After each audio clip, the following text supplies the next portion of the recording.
Today, the moon continues in Taurus, helping us focus on what we value, what brings value to our lives. And like I was saying yesterday, remembering to receive that value because it's not enough for the value to be there. We have to appreciate it, to take it in, to use it, to remember that it is something of value to really fully get the benefit of the gifts of whatever is around us, whether it's tangible gifts, things, physical things that support you, or intangible things that bring value to your life.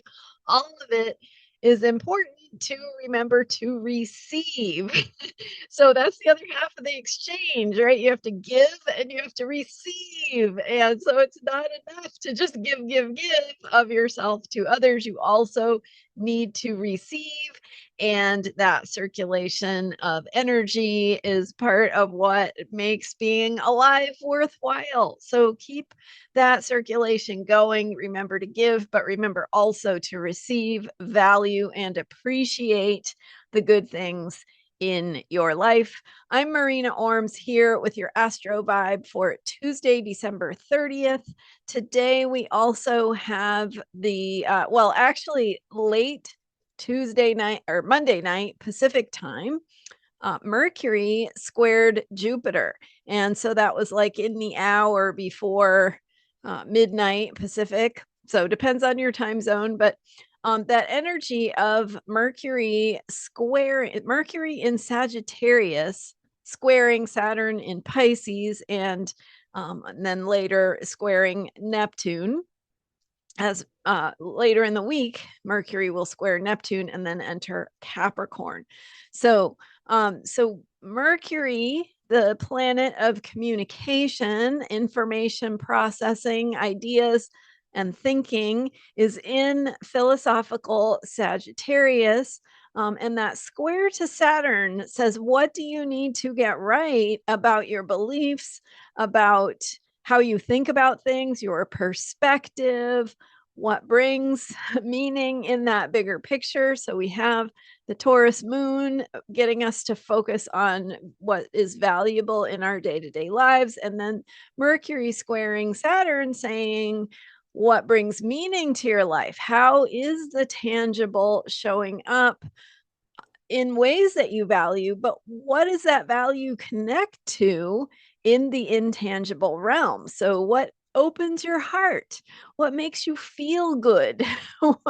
what what makes you, happier, more joyful, feeling more connected to your fellow human beings or to the world around you, the natural world, feeling this way that life and nature continues, and that we are in a good place with a lot of creative possibility. So even when things feel hard, it's often a reminder to challenge ourselves, to get stronger, to seek new solutions, right? To get outside the box of how we've done things in the past.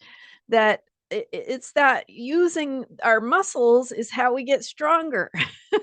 And so if we never had a challenge, so with muscles, you might think of it as like the exercises you do or the weight you lift or something, right? That's the challenge. And without that challenge, you literally do not get stronger. So when you're lifting 10 pounds, you get stronger than if you're lifting 0 pounds. So thinking about that in our lives and how the challenges we face are actually inviting us to step into our creative thinking, to open to new solutions, to seek out resources we either didn't know we had or forgot we had or didn't think of as resources, right? It asks us to stretch. It asks us to grow, to get stronger.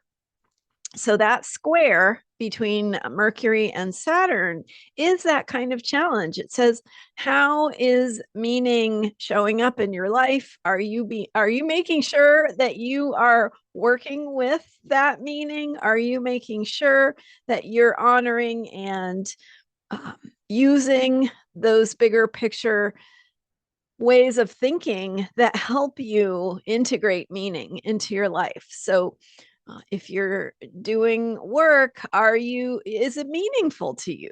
If you're communicating, are you communicating and sharing and talking about things in a way that facilitates that flow of meaning? Or are you just kind of harping on the same old things, right? And even in your own mind, you're talking to yourself, right? You're having an ongoing conversation with yourself in your own mind. We call it the inner dialogue and the inner critic sometimes. So if you can pay attention to that conversation you're having with yourself, ask yourself, what kind of messages are you telling yourself? What kind of messages are you using to reinforce your choices throughout the day, right? Are you convincing yourself that to do something that you don't want to do? Are you fretting? Are you worrying over things you don't have control over, right? How is that conversation going?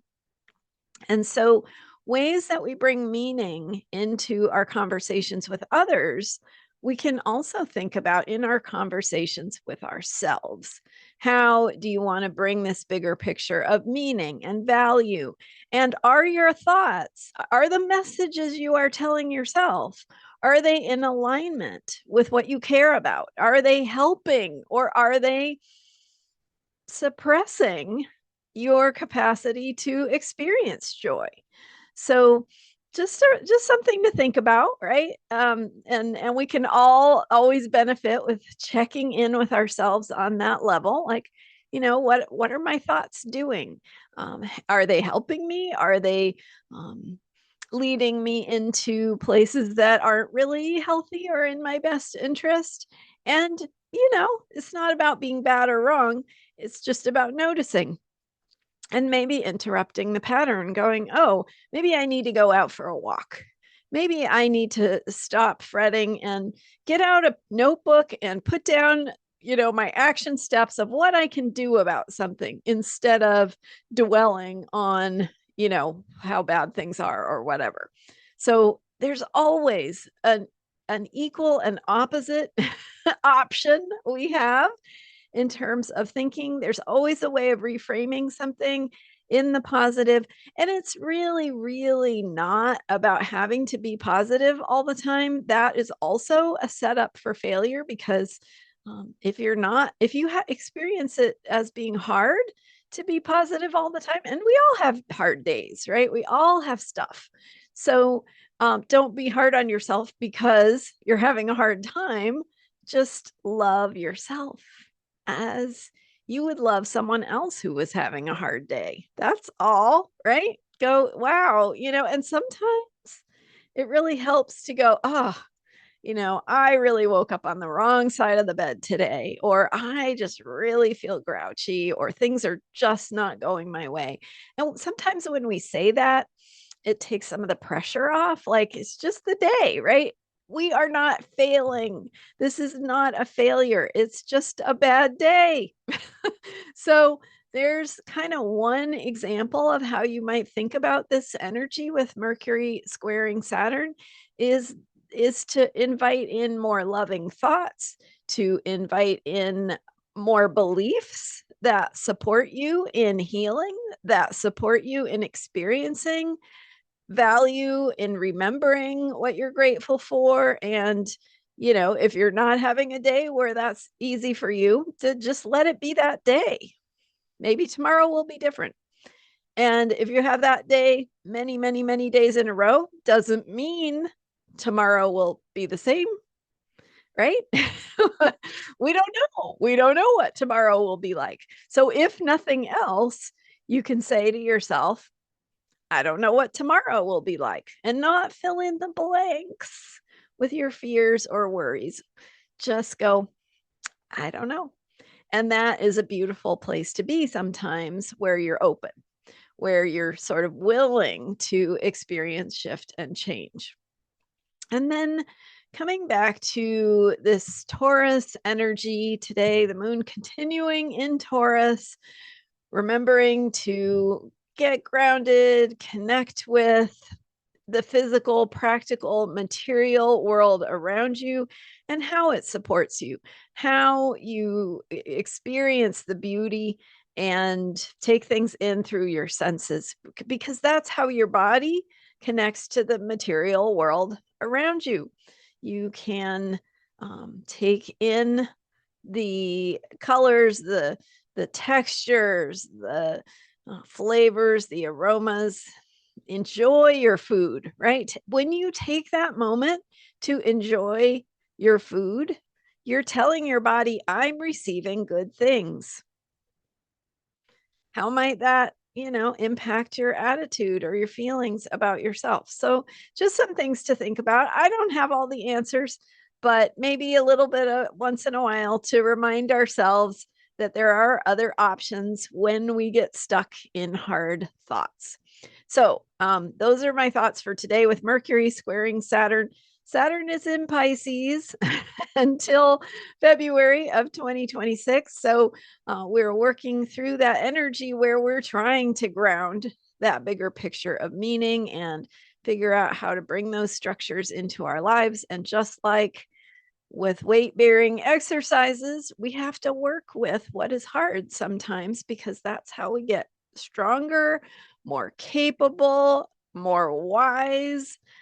We get some good stories along the way, right? We can laugh about the things that happen. So, those are some reminders of how to work with these energies as we are heading this week to the upcoming Cancer full moon that will be after the new year. So, more on that. And on Sunday, I talked bigger picture about the outer planets and Neptune and Saturn conjunction in 2026. So, kind of how to think about some of that and how that how you can work with your intentions for the new year and what is changing, why, and what to do about it. Just so many things to think about.